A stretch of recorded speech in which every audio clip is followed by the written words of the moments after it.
Magandang araw po sa inyong lahat. Ang video ito ay komentaryo at personal na pagsusuri tungkol sa isang napapanahong isyong panglipunan sa bansa. Hindi po ito direktang pag-uulat ng balita. Hindi rin po ito re-upload ng anumang news clip.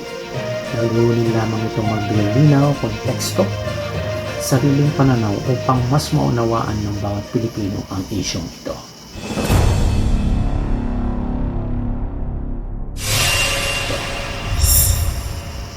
Kamakailan lamang, ayon sa ulat ng ilang pangunahing media outlet, kabilang ang mga mainstream media ngayon, mga sikat na mainstream media, muling umingay ang issue tungkol sa paggamit ng confidential funds ng ilang matataas na opisyal ng pamahalaan. Dahil sa laki ng halagang sangkot, hindi maikakaila na nagdudulot ito ng maraming tanong sa Pilipino. Tanong kung paano nagagamit ang pondong ito kung may sapat pang paliwanag sa taong bayan. Para sa kaalaman ng lahat, ang confidential funds ay pondong inilaan para sa mga sensitibong operasyon ng gobyerno tulad ng pangseguridad at intelihensya. Dahil dito, hindi agad na ibubunyag ang lahat ng detalye sa publiko. Ngunit dito rin lumilinaw ang tanong, hanggang saan ang limitasyon ng pagiging confidential kapag pera ng taong bayan ang pinag-uusapan. Sa simpleng salita, may hangganan ang lihim na dapat ipaliwanag ng malinaw sa mamamayan. Pero sinagot na ito ng COA, di ba?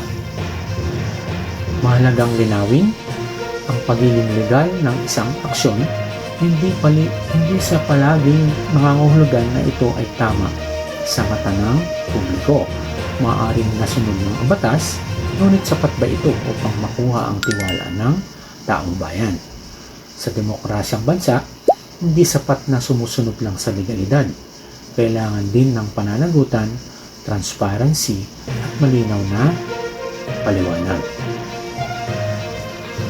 Kung titingnan ang publiko, titingnan natin hati ang opinion ng mga Pilipino sa mga social media, mga reaksyon, di ba?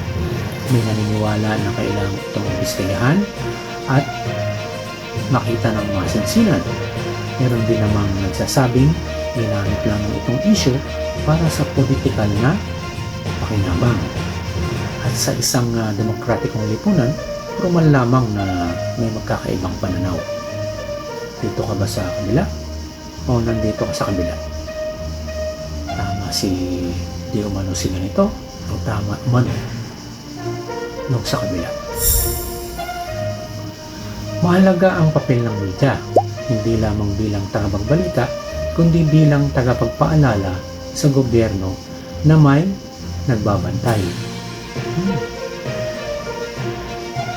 Social media o mainstream media.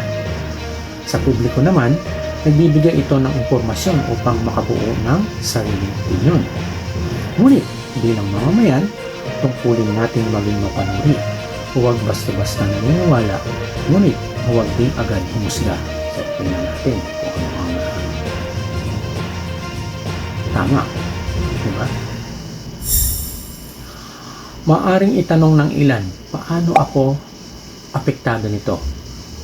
Ang sagot, ang pondong pinag-uusapan ay maaaring sanay na ilaan sa mas maayos na serbisyong panglipunan tulad ng edukasyon, palusugan, o tulong sa mahihirap. How about flood control project anomalies? Di umano. Kapag may alinlangan sa paggamit ng pondo, nawawala hindi lamang pera, kundi ang tiwala ng taong bayan. Mahalagang tandaan ang pagtatanong, pagsusuri ay hindi paninira. Ito ay karapatan at tungkulin ng bawat mamamayan. Ang pananagutan sa gobyerno ay tanda ng malasakit at hindi kawalan ng respeto. Ito ay proteksyon sa ating kinabukasan at sa susunod pang henerasyon. May punto. Sa ganitong issue, mahalaga ring igalang ang proseso, due process. Hindi dapat nagmamadali sa panghuhusga, ngunit hindi rin dapat isang tabi ang mga tanong. Ang katotohanan ay lumalabas na maayos na investigasyon, hindi sa ingay o emosyon. Sa huli, ang layunin ng bidyong ito ay hindi upang mamusga, kundi upang hikayatin ang mas malalim at makabuluhang diskusyon. Ano man ang inyong panig, mahalaga ang respeto, tamang impormasyon at bukas na isipan. Kung may saloobin kayo tungkol sa isyong ito, maaari ninyong ibahagi sa comment sa ibaba.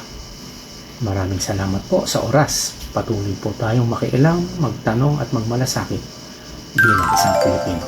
Maraming salamat.